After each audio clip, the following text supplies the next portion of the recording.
तो अब हम पढ़ते हैं बच्चों acid base titration. So let's start with acid base titration.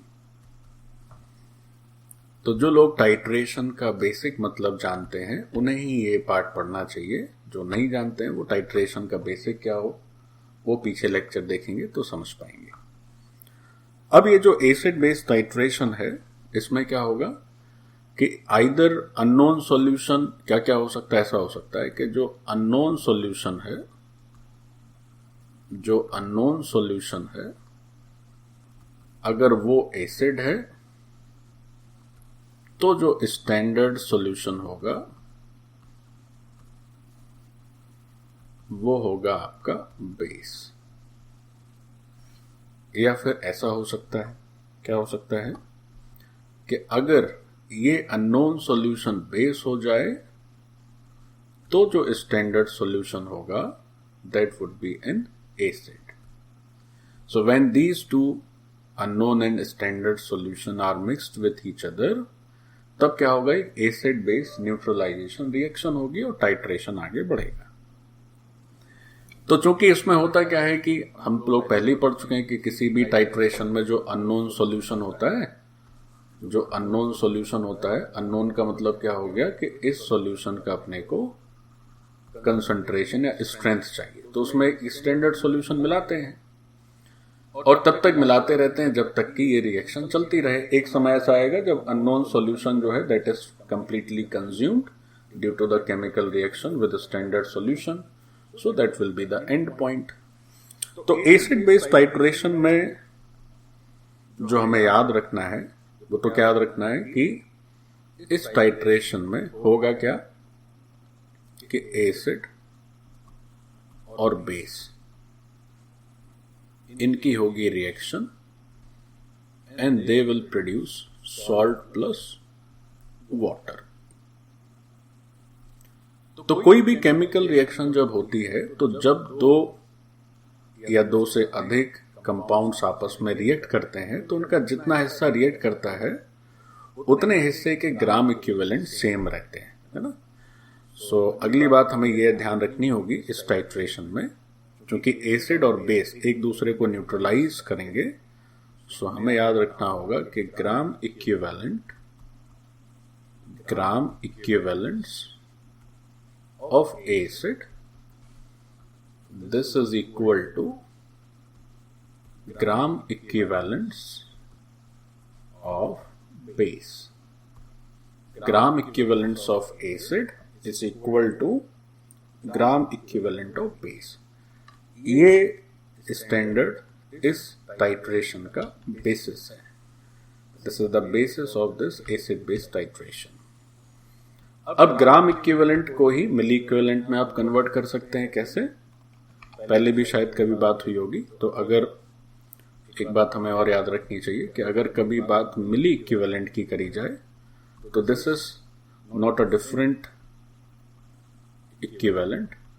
ये बस क्या होता है कि जो ग्राम इक्विवेलेंट है उसमें 1000 से मल्टीप्लाई कर देना है नंबर ऑफ ग्राम इक्विवेलेंट्स, तो ये हो जाता है आपका मिली इक्विवेलेंट। अब सवाल है कि ग्राम इक्विवेलेंट कैसे आए, तो ये फॉर्मूला भी पता होना चाहिए, यही जानकारी होनी चाहिए कि कैसे ग्राम इक्विवेलेंट आता है। तो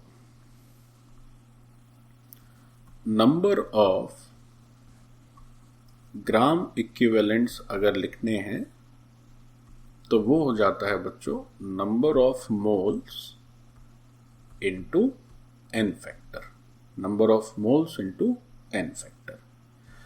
और अगर नंबर ऑफ मिली इक्विवेलेंट्स लिखने हैं,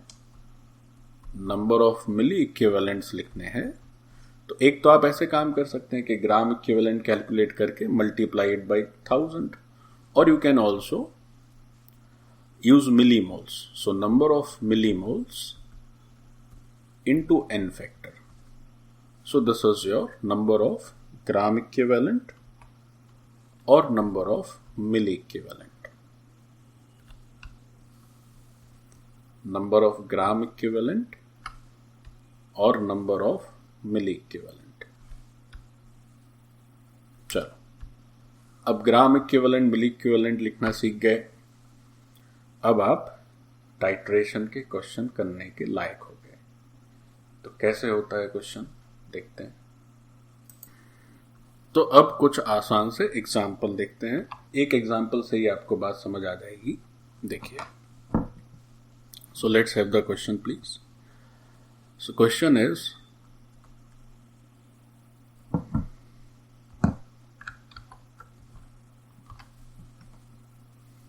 क्वेश्चन में लिखा हुआ है कि 100 gram sample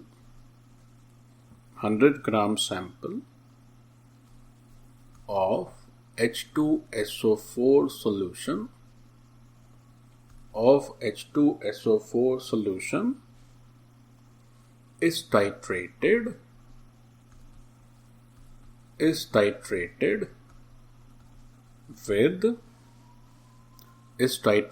with 300 ml of 0.1 molar calcium hydroxide.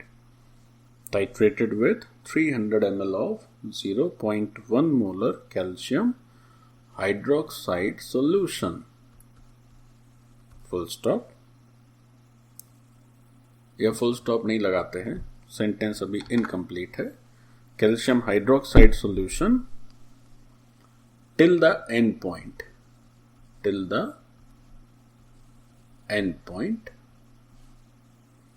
with a suitable indicator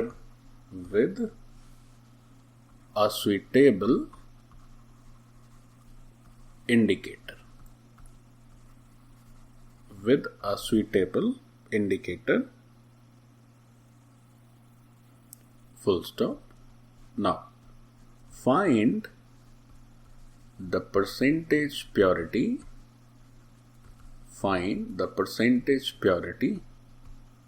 of H2SO4. So this is the question. हमें क्या चाहिए? हमें H2SO4 सॉल्यूशन की, या केवल H2SO4 न लिख के H2SO4 सॉल्यूशन लिख देते हैं। इस सॉल्यूशन की परसेंटेज प्योरिटी क्या होगी? That is to be answered. देखें जरा ध्यान से। जब भी आप टाइट्रेशन के क्वेश्चन सॉल्व करें तो पहले तो यही समझ लें कि कौन सा सॉल्यूशन अननोन है और कौन सा स्टैंडर्ड है ना। चूंकि हम लोग आज ये पहला क्वेश्चन कर रहे हैं तो मैं सब चीज लिख देता हूं। When you will be expert, तो फिर आप आसानी से 2 लाइन में आंसर तक भी पहुंच सकते हैं, है ना। आप पढ़ते ही समझ जाएंगे कि क्या हो रहा है। तो देखो क्या हो रहा है। 100 ग्राम सैंपल H2SO4 सॉल्यूशन का है, तो इस सॉल्यूशन में H2SO4 का मास दे दिया है ना। 100 gram sample of H2SO4 solution. अच्छा, इसका टोटल मास दिया है सॉल्यूशन का। 100 ग्राम सॉल्यूशन है और इस 100 ग्राम सॉल्यूशन को टाइट्रेट किया गया इस 0.1 मोलर कैल्शियम हाइड्रोक्साइड के 300 ml के साथ। तो जिस सॉल्यूशन का हमें स्ट्रेंथ मालूम हो या कंसंट्रेशन पता हो, that is the standard solution. तो यहां पर जो स्टैंडर्ड सॉल्यूशन है that is calcium hydroxide solution, और जो अननोन है दैट इज H2SO4 सॉल्यूशन। तो पहले तो यही समझ लिया जाए कि क्या स्टैंडर्ड है क्या अननोन है। चलो, ये बात समझ गए। अब जब ये बात समझ गए कि ये स्टैंडर्ड सॉल्यूशन है या अननोन सॉल्यूशन है, अब फिर टाइट्रेशन कराते हैं और परसेंटेज प्योरिटी चाहिए H2SO4 सॉल्यूशन की। इसका मतलब भी समझ लीजिए। इस H2SO4 सॉल्यूशन का जो कुल मास दिया है that is 100 gram. But this H2SO4 solution, चूंकि सॉल्यूशन लिखा है तो बाय डिफॉल्ट ये सॉल्यूट यहां पर H2SO4 है और सॉल्वेंट वाटर है। तो ये सब भी बच्चों, ये सब भी बहुत छोटी बातें हैं, बट ये मुझे अच्छे से समझ में आता है कि अधिकतर बच्चे इन छोटी बातों को ही नहीं समझ पाते। देखो, अब जैसे H2SO4 सॉल्यूशन लिखा हुआ है तो उसका मतलब क्या है? यहां पर H2SO4 मिक्स किया गया होगा पानी के साथ। अब इस H2SO4 और पानी का कुल मास दिया है 100 ग्राम। Now, if in this solution, suppose H2SO4 is only 20 grams and water is 80 grams, तो इस सॉल्यूशन की परसेंटेज प्योरिटी इस H2SO4 के रिस्पेक्ट में हो जाएगी 20%। तो आपको अगर परसेंटेज प्योरिटी पूछी गई है, it means what we need to find, we need to find the mass of H2SO4। वो क्या होगा? वो अगर मान लीजिए 40 ग्राम आ गया, तो इस सॉल्यूशन के 100 ग्राम में 40 ग्राम H2SO4 है, तो फिर प्योरिटी 40%। इतनी सी बात है। So we need to find mass of H2SO4। तो अब यही क्लैरिटी हो स्टूडेंट को कि H2SO4 का मास लिखना अलग बात है, H2SO4 सॉल्यूशन का मास लिखना अलग बात है। ये सॉल्यूशन है, मतलब जो भी मास की बात करेंगे तो उसमें दो कंपोनेंट्स होंगे, solute as well as solvent. जबकि हमें केवल अगर प्योरिटी चाहिए तो H2SO4 का अलोन मास चाहिए, इसका केवल मास चाहिए, उसमें पानी नहीं होना चाहिए। तो ये काम हम कर सकते हैं, देखो कैसे कर सकते हैं। तो यहां पर लिखा हुआ है कि ये एंड पॉइंट आ जाता है। क्या करते हैं? एंड पॉइंट आ जाता है, मतलब कंप्लीट एंड पॉइंट। जब भी एंड पॉइंट लिख दिया जाए, एंड पॉइंट अगर लिखा हुआ है मतलब इसका हुआ complete neutralisation.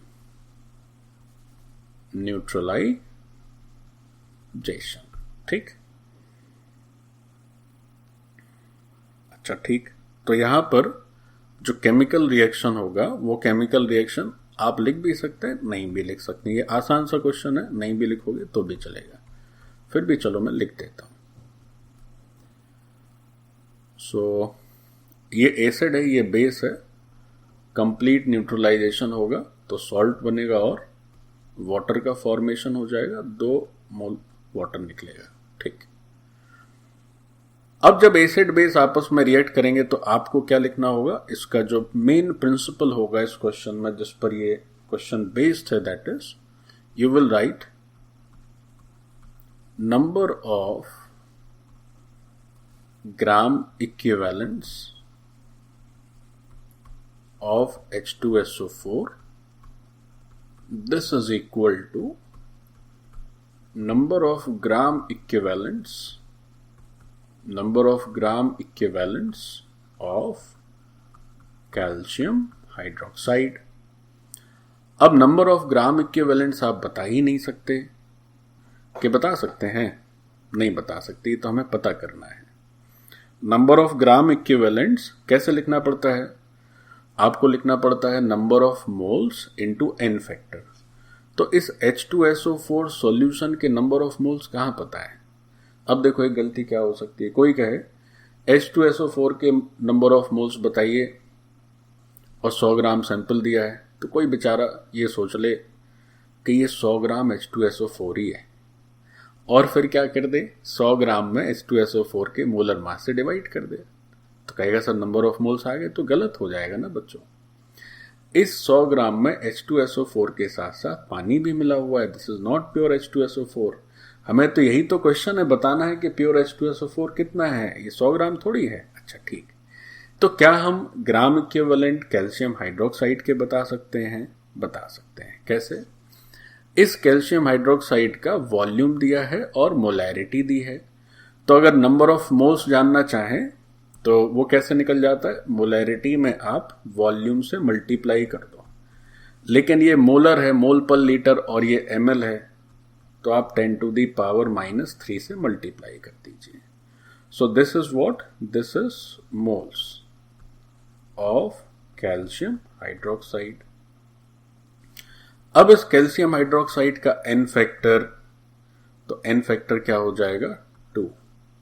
So this is n factor. जितने OH माइनस रिलीज कर सकता है ये बेस, उतने n फैक्टर हो गए। तो इससे क्या हुआ?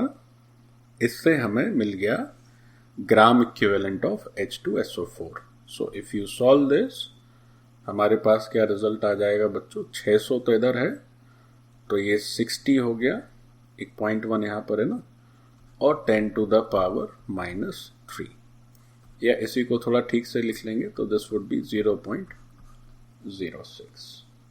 So this 0.06 is what? This is number of gram equivalent of H2SO4 or you can say calcium hydroxide. लेकिन हमें तो H2SO4 से मतलब है. अब H2SO4 के ग्राम इक्विवेलेंट हमारे पास आ गए. H2SO4 के ग्राम इक्विवेलेंट्स हमारे पास आ गए. तो क्या हम इस H2SO4 का नंबर ऑफ मोल्स जो एक्चुअली नंबर ऑफ मोल्स है वो बता सकते हैं? आराम से बता सकते हैं. देखो कैसे. ध्यान रहे, ये 100 ग्राम प्योर H2SO4 का नहीं है, ये सॉल्यूशन का कुल मास है जिसमें कि H2SO4 के साथ थोड़ा सा पानी भी होगा, या थोड़ा सा H2SO4 होगा, पानी तो ज्यादा ही होगा. ठीक. अब ग्राम इक्विवेलेंट्स आ गए. अच्छा, तो हम ऐसे समझ सकते हैं कि अगर हम नंबर ऑफ मोल्स लिख दें H2SO4 के, जो भी मोल्स हों, और उसमें H2SO4 के n फैक्टर से मल्टीप्लाई करें, तो हमारे पास ये 0.06 आना चाहिए, है ना. तो if this number of moles are n and n factor of H2SO4 is 2, क्योंकि 2H+ रिलीज कर सकता है ये, तो यहां से रिजल्ट आ जाएगा 0.06. So your n would be 0.03. So these are the number of moles of this sulfuric acid, pure sulfuric acid. अच्छा, ठीक. अब अगर ये सल्फ्यूरिक एसिड के नंबर ऑफ मोल्स आ गए, तब हम फिर इस सल्फ्यूरिक एसिड का मास भी बता सकते हैं, है ना. कैसे? सो मास ऑफ H2SO4, प्योर H2SO4, तो number of moles is how much? 0.03. इसमें इसके मोलर मास से मल्टीप्लाई कर दीजिए, तो सल्फ्यूरिक एसिड का मोलर मास आता है 98, है ना. 98 आता है ना, क्योंकि ये तो कॉमन है. 2 + 32 + 64, सो दिस कम्स एज 98. अब 98 इंटू 0.03 करेंगे, so this will be 42729. Okay, so this is 2.94 gram. Now, look at it. This is 2.94 gram. So this is the actual amount of pure H2SO4 which is present in that 100 gram of the solution. ठीक. तो अगर हम percentage purity की बात करें of H2SO4 solution, तो mass of the H2SO4 divided by the total mass into 100, so this comes as 2.94%. बस कितना आसान, कितना आसान.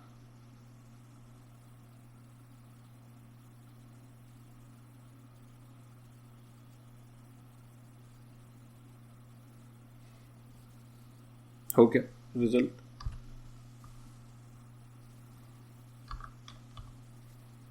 तो क्या तुम समझ पाए कैसे होता है titration? This is just a mere neutralisation and nothing else. हो गया टाइट्रेशन, कुछ उसमें बड़ी बात है ही नहीं. चलो